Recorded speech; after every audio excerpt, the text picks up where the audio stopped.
Now we're going to shift to how parents can act differently. And this gets to some hard stuff too, but I think stuff that will be really helpful. One is that I think parents would do a great service to their students if they stopped focusing on grades. Because again, this feels like the holy grail of success. You get the grades, you get the scholarships, you get to college, et cetera, et cetera. But the data suggests it might not work as much as we think, and that by focusing on grades, we might be hurting our kids. We know this from some work that has looked at how different kinds of rewards affect us psychologically. Social scientists tend to distinguish between two different kinds of rewards. One is what we might call an extrinsic reward. So it's a reward that has some instrumental value outside of ourselves that comes from outside of you. So this can be things like grades, it can be things like earning money, it can be things like likes on social media. It's like these things that feel valuable but don't come from inside you, right? Versus what social scientists call as intrinsic rewards, which are those rewards that come from inside you. You're doing something just because it kind of feels good to you. So instead of grades, that might just be the value of kind of completing something, that sense of like accomplishment you have. It can be the fun of playing a game, not necessarily winning or getting an outcome or reward, but just like it's fun to kind of compete, right?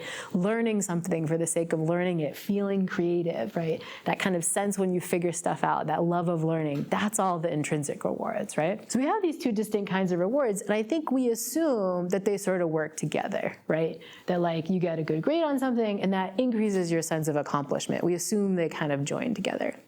But it turns out this is not the way it works. There's lots of social science showing that extrinsic rewards wind up undermining intrinsic rewards. In other words, if you slap an extrinsic reward on top of something that was already intrinsically rewarding, you stop liking it. One of my favorite examples of this is something that you might have experienced if you're like a fitness buff. You know, back in the day, everybody got these like Fitbits or something that counts your steps. And it could have been that you just liked walking, or you just like running, but then you slap a number on it and you have to do it, and it starts to feel onerous. It starts to annoy you. You start cheating it where you like wiggle your hand over and just hack it so you get the extrinsic reward. Like, what happened to your love of walking and running? It went away. Why? Because when you put the extrinsic reward on something, it just makes it less valuable to you. It makes you enjoy it less. And I think there's lots of evidence that this is what's happening to our modern day students with grades. And sadly, this is evidence that we've had as social scientists for a long time. It actually comes from a study from all the way back in 1978 by a woman, Susan Harter, who I like, because she was one of the first female tenured professors at Yale. So I feel like I'm kind of descended from her long line of folks. But she did this really clever study of the grade school students where she had teachers give students a really fun anagram task. This is like a puzzle that kids would like to do on their own. And they sort of varied in difficulty from kind of easy ones to hard ones. But the key was that they had two conditions of this. Half of the kids just did those puzzles and it was fun, but the other half got a grade based on how they did. And what she was interested in is how did this affect students' enjoyment? How did it affect whether they took on challenging puzzles and so on? So first, the enjoyment. I'm going to nerd out and show you the graph. In this case, even back in the 70s, she had this clever measure where she measured students smiling as they were just doing the puzzle. And what she found for the medium difficulty puzzles, students are smiling more when they get no grades, even when they're hard difficulty, which is kind of neat. Students are smiling overall more when the puzzles are harder, but it's much less when they're getting graded on it. It's just like the fact that they're getting evaluated is making this thing that's intrinsically enjoyable less enjoyable, right? So that was finding number one. Finding number two, which is even more worrying, came when she interviewed kids about which puzzles they liked the most. When you ask the kids in the no grade condition, what they'll say is they like the hard ones. Here's just a quote from the kids. I like the hard ones because it's a challenge. If it was too hard, maybe not so, but if I can get them right off the bat, it's not so much fun because it doesn't take much brains. Like the harder ones, you feel like you achieved something, right?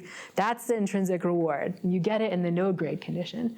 But as soon as you slap a grade on something, something else happens. The kids will say, I like the easy ones. I just want to make sure I get a good grade. I didn't like doing the hard ones at all. And so Susan Harter sums up, this is Susan Harter herself, she sums up this work. She says, children working for grades choose significantly easier anagrams to perform. When she gives them a choice, they're like, I'm just going to do the easy ones because I don't want to mess up. Not only do subjects respond below their optimal level, so they're picking puzzles that are kind of too easy for them to do, but they also manifested less pleasure and verbalized more anxiety. This is exactly what we don't want for our kids. Less pleasure, more anxiety, and choosing really easy stuff to do so they're not pushing themselves.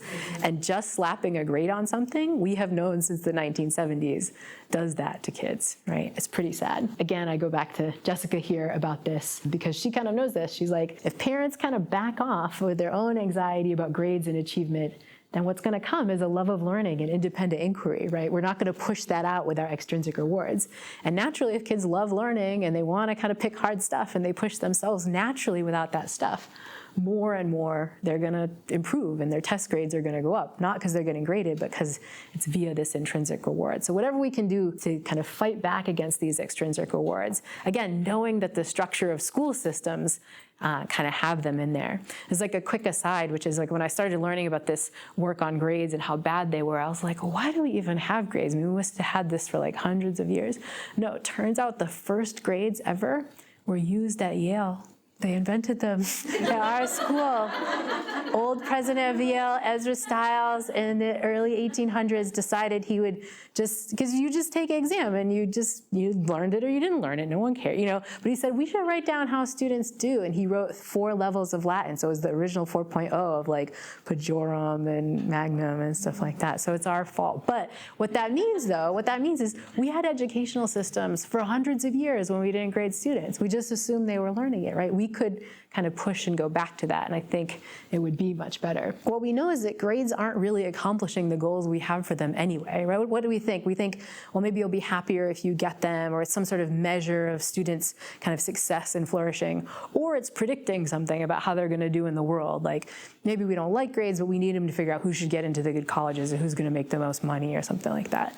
First, on the sort of flourishing piece, there's some lovely work by Alfie Cohen, another great book that I recommend for parents, Punished by Rewards, where this guy hates grades even more than I do.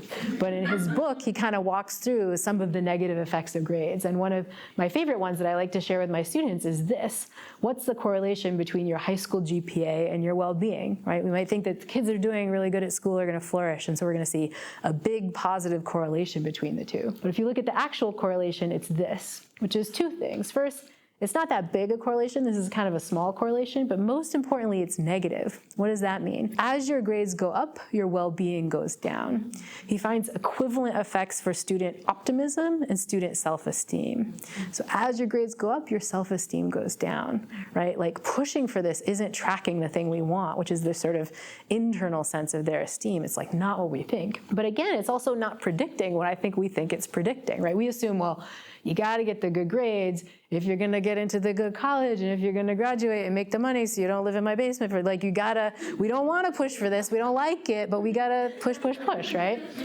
But is that even true? Are grades actually even predicting any of this stuff? Well, yet again, there is one of these meta-analyses, which if you don't know, is this sort of study of studies where you bring together hundreds of studies and get the best statistical power.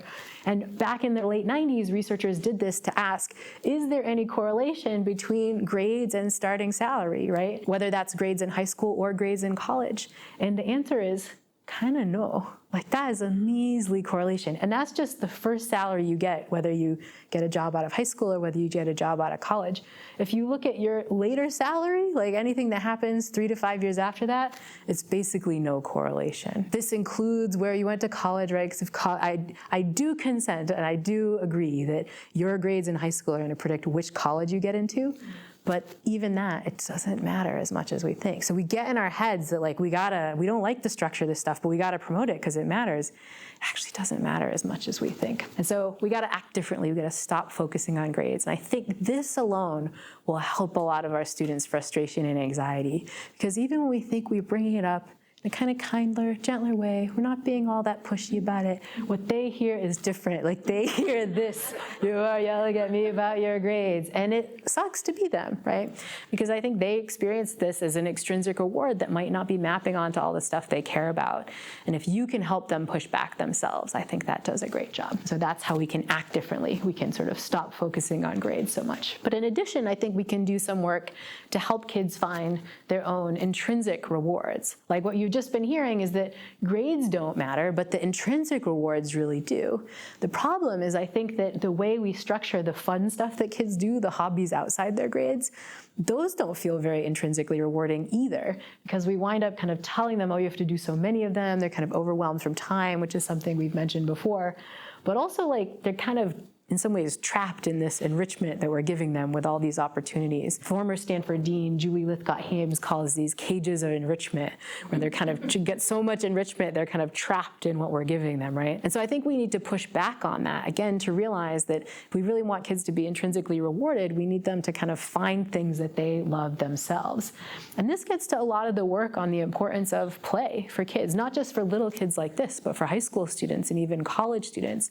There's lots of evidence that play might be one of the most effective ways to overcome things like stress in college-age populations. One of my favorite studies that looked at this by Magnuson and Barnett brought college students in, surveyed about their levels of playfulness and all their stress and coping strategies, and found that the more college students self-reported that they played, that they did things that only had intrinsic rewards, no extrinsic reward, the less stressed they were, and the better their coping skills, right? And so this suggests that like just kind of finding these things that have no LinkedIn benefit, no benefit for your college applications, whatever, might be a way to kind of fight back for this feeling of overwhelm. And interestingly, this is true not just of college students, but for adults too.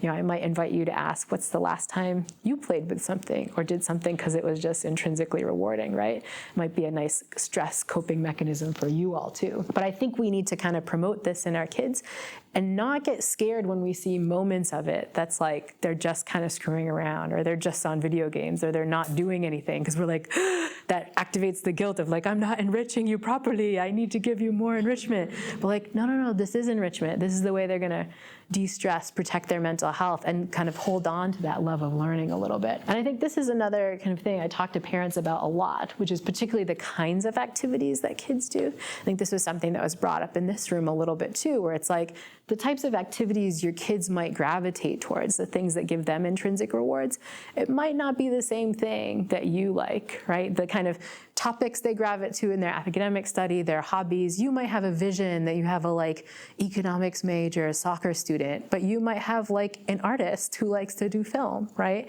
And that can also cause you to kind of get the guilt of like, you're messing with my identity and I really want you to do this other thing. But the data suggests that if we push the kids towards things that they don't like, then it's just going to be for the extrinsic reward. And one of those possible extrinsic rewards is pleasing you. And so you need to get very careful about whether or not you're pushing because this is something your kids have really shown an interest in versus it's something you would sort of like them to show interest in and a goal that you have. And that can feel very frustrating for him. And again, I go back to Jessica Leahy because I think she has such insight on this. She notes, if we really want our kids to invest in long-term goals, those goals have to be their goals, not our goals. And so I think a little bit of soul searching about whose goals they are can be really important too. So we're gonna act differently, help our kids find more intrinsic rewards rather than all the extrinsic ones.